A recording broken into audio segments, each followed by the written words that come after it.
Maddy O'Neal is a dynamic electronic music producer and DJ, celebrated for her fusion of soulful melodies, intricate beats, and vibrant bass lines.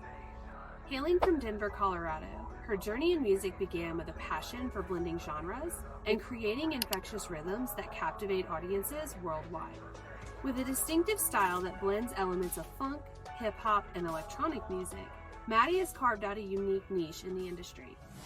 She's released a diverse array of music, including the acclaimed studio album Dream State, and has graced the stages of renowned festivals such as Electric Forest and Shambhala. Continually evolving and pushing creative boundaries, Maddy O'Neal remains a trailblazer in the electronic music scene. In this video, we'll dive into the captivating story of who Maddy is and her journey to playing some of the biggest stages in the world. Maddy tells us about growing up in a musical family, her immersive process of recording an album, and of course, new music and projects coming up. Make sure you stick around till the end to hear Maddy's surprising approach to writing her albums.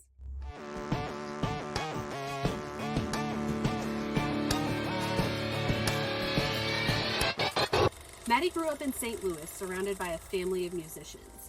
Her early memories of music include family jam sessions and cello and piano lessons. Her father was a touring musician on the West Coast. Her brother played in several indie bands and helped introduce her to Ableton Live. Although she was surrounded by music from a young age, Maddy had other plans initially for her career. Once she found her way to Denver, though, everything changed. Now her career has skyrocketed and includes notable collabs with The Floozies, Sen Squabby, and Closey. In addition to working with the biggest artists, she's also played on some of the biggest stages in the country, including Electric Forest, Summer Camp, and Lollapalooza. To fully understand her rise to the top, let's get into the details with Maddy herself. When asked about her earliest memories of music, Maddy describes the sights and sounds of her childhood home. I grew up in a very musical family. My dad was in a band before I was born in Hollywood and had a gutted out Wonder Bread truck as their tour vehicle. Yes. So, growing up we had like a music den in the house that just had like bunch of instruments and it was very much a part of my life growing up. And my brother was in a bunch of indie rock bands in St. Louis. Always been like super interested in pursuing music, but it was, when you have that sibling that can do it all, I was like, that's his thing. Song is so hard to nail down, but I mean, my dad was a big Deadhead. Okay. Just like blues, like what I feel in my soul. Yeah. My dad was always just picking up it makes guitar, B. King, and just like the really soulful, bluesy stuff. I think it's what I feel when you ask that. Luckily for us, though, Maddy found her own path into music. Thought it was too late. And then when I was a sophomore in college, it's kind of really when I discovered electronic music in Colorado. Really like special time. It was like 2010 when I first started making music. So Skrillex just came out with Scary Monster. Yeah. Scary Monster. Nice right? Yeah. And like Pretty Lights and Grizz and Big Gigantic were all in Colorado, like popping off. And I was just like blown away by the community and everything that was happening. And I was like, I need to figure out how to make these sounds. Maddy admits that she wasn't classically trained, but rather came into her musical talent along a different path. I was just so intrigued. And I just kind of like went down a YouTube rabbit hole and taught myself everything that I know currently. It was just like curiosity, and it was cool because I figured out that I could be involved in music without being classically trained or like sticking with an instrument my whole life, Maddy tells us about her process in those early years of making music. I would just started going to record stores and chopping up vinyl and just like figuring out how it was like I was collaging things. Yeah. And it just kind of all started to make sense. And then I started introducing synthesizers, keyboards, and all of that afterwards. So it was really just like experimental, like trial and error, figure it out as see, you go. Let's see if I got it. But I love that though, because I think that that's something that a lot of people who are watching this are going to probably resonate with and probably find themselves in that same situation. So for sure, super inspirational that obviously it's worked well for you, and it's something that anyone can who's willing to put in the time and dedication and the hard work. Yeah, there's no specific process you have to follow, right? Yeah, there's like the 10,000 hours saying, you know, is if you put the time in, you're gonna learn. Being in Denver at this time had a huge impact on Maddy's music and the development of her skill. Right. You mentioned some of the other guys in Denver, Grizz, Big G. Yeah. So it sounds like Denver has really played a big part in your story and kind of influencing you. Yeah, big time. It's space capital of the world, right? So It is. It's actually kind of wild. Like I've been there since 2008, and just to see the Denver scene like transform, and now it's the base capital. Yeah, yeah. So like you know, it's wild. Like the community there and like the people that come to Colorado, I think all have this similar thing in common. They're like adventure seeker people. It's like, you know, hikers and snowboarders and skiers and music lovers, and it's like it just breeds like a really awesome community, and I think that was a huge part of my start for sure. In a 2022 interview with Pile Rats, Maddy said, quote, "I went down rabbit holes on YouTube learning as much as I possibly could and stayed curious. This experimental period coincided with my obsession with electronic music and the pocket communities that I found in Colorado at the time. So I started to seek out producer/DJ friends also. 11 years later, here we are." Unquote. Maddy recounts the very first track she ever made and her first show. Oh, it was terrible. It was so bad. Yeah, I mean, the funniest thing is I remember playing my first show, and like most people start out DJing and then they're like, I want to make music so I can play it live. Right. And I did the complete opposite. I started making music, and then the first show that I played was like literally just like these like beat boop beats that I played like a whole set of my own original shit. Yeah. And I'd only been producing for 2 years. So like looking back on that, I was like, that was like pretty ballsy Yeah. to do. Yeah. But I just like jumped in and, you know, like trial and error, and Yeah. you know, you just gotta put your set. It would be hilarious. But you know, again, like everyone has to start Oh, somewhere. for sure, And so yeah. there's no shame and no judgment in it. Like I'm sure learned a lot from those experiences in those early days. Oh, yeah. That's obviously gotten you to the point that you're at now. Yeah. So all part of the process. Although it's hard to imagine Maddy being anything other than a music producer, she started out on a different path entirely.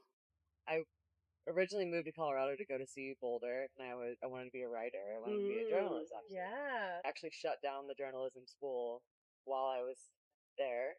And I eventually finished school at CU Denver, but it was my sophomore year that I just kind of like took a hard left and got into music, and I knew that like it felt right. Yeah, actually never really expected it to be a career, but you know, it's wild.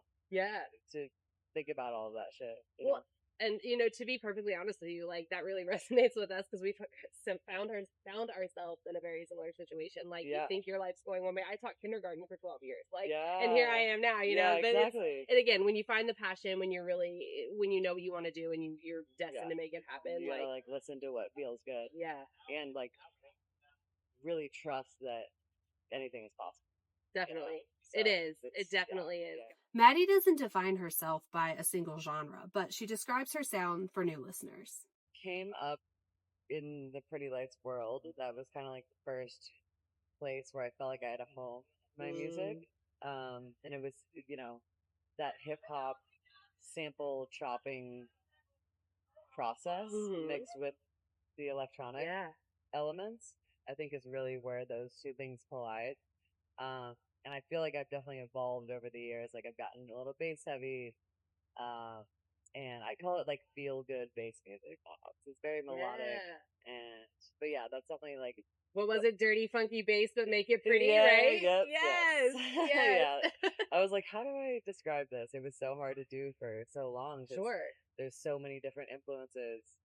Well, but I love when that happens too, because again, obviously every artist is unique and every artist is different. And even if you fall into the same genre or you come under this umbrella, like there's so many different sounds out there. You are what you are. You make what you make. Your sound is your sound, and it's only going to be uniquely you. Yeah, and you have to be able to describe it to people. Yeah, exactly. Maddy has worked with a ton of artists in her career, including Artifacts, Closey, and most recently, Defunk. She describes her favorite parts of the collaboration process. I love collaborating with people. It's like,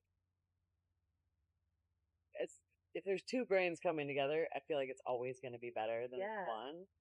I always choose the people that I work with very what is the word? Carefully. Yeah. Very, like, Yeah. Yeah. Intentionally. Yeah, intentionally. For Yeah, sure. that was the word I For was sure. looking for. Because like it is a vulnerable environment. Yeah. And also you know everyone has different workflows, but I think you always learn from whoever you're working with. So like there's so many benefits of collaborating with someone. You always learn something, kind of like merge your sounds together and like get to shine in your own ways. Yeah. I love when a track, you know, a collab like comes together and it makes this one beautiful unified thing. But it's also really cool when you can still hear those elements of each when individual. you can literally hear like that's her and that's like really cool to be able to hear that at the end of the day, or collaborate with somebody and you're like, this doesn't sound like either one of us. Like, you happened? made something totally new, which is I'm sure like even more. The cozy collab, we were like, this. I mean, you could definitely hear elements. But it was like. But it's a whole new thing. That was wild. Maddy collaborates with other artists beyond just making tracks. She participated in the Femme House panel at Electric Forest, including other artists like Don Summit, LPGOB, and several others. Femme House is a nonprofit organization with a mission to create a more equitable industry for women, gender expansive, and LGBTQIA+ people in the music space. Maddy's passion for uplifting the voices of those marginalized in the music industry was very evident at that Femme House panel. She describes the importance of creating a safe space for women to shine in the industry. And to amplify, you know, working with females in the space too, because I think what I've found is, you know, it's a vulnerable thing when you're first starting out, and I want to give people a safe space to create in an environment that is safe for them. So yeah, it's been really cool. If you're interested in learning more about the Femme House mission or the amazing work that they do, their website is linked down in the description below.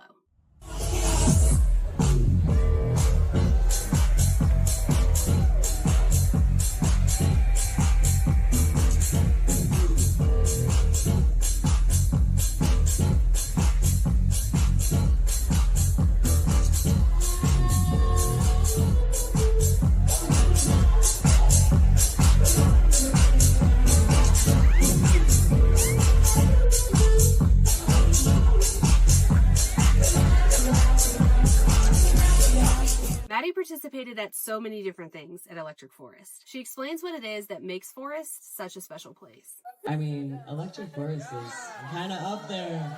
It's kind of up there. I haven't been back here since 2018, and I forgot how awesome it is. And Vision is one of my favorites, too. Just being in the jungle, and yeah, it's pretty badass.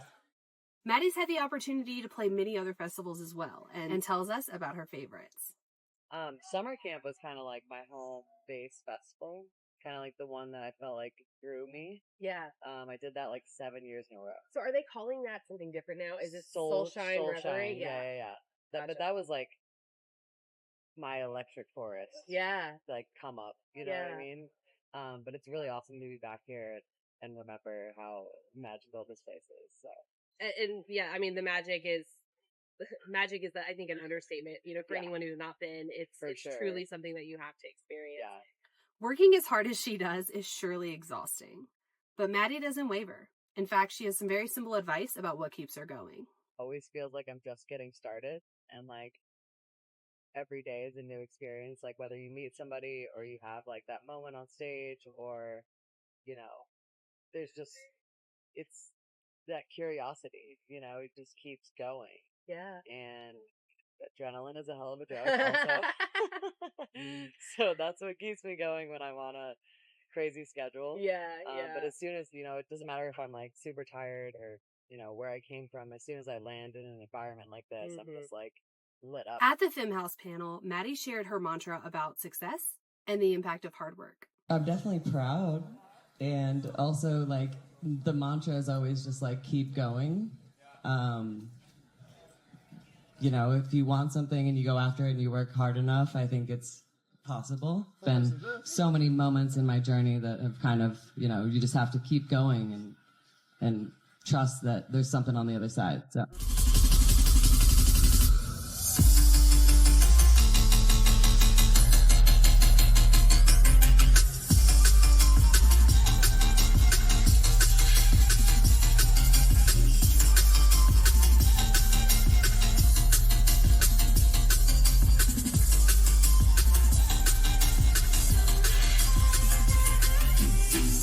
Writing an album is such a unique process for every artist. Maddy speaks with us about her unique process.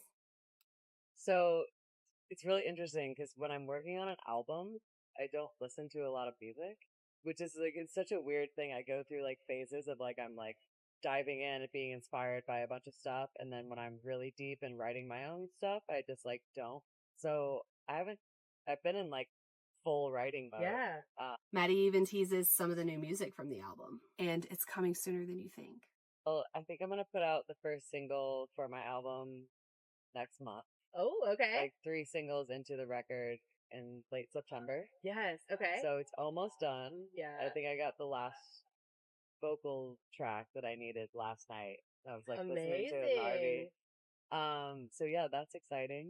Of course, that means you can catch Maddy out on the road following the release of her new music. And I'm working on some fall plans right now. I think I'm going to do a combination of headline dates and then hop on somebody else's tour for a little bit too. Nice.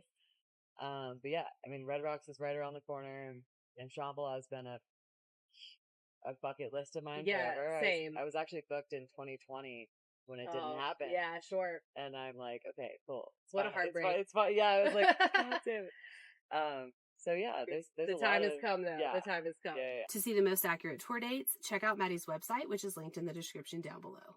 We are so grateful for your time. Thank you so much. Between the Yeah, bugs, the thanks, heat, let's get out of here. Let's go enjoy the forest. Go see Pretty Lights later. Yep, I'm Let's excited. have a blast and get lost in the forest. Thank you so much for your thanks for time. having We me. appreciate it. Now that you know a little bit more about Maddy O'Neal, make sure to follow her socials and check out her incredible music catalog.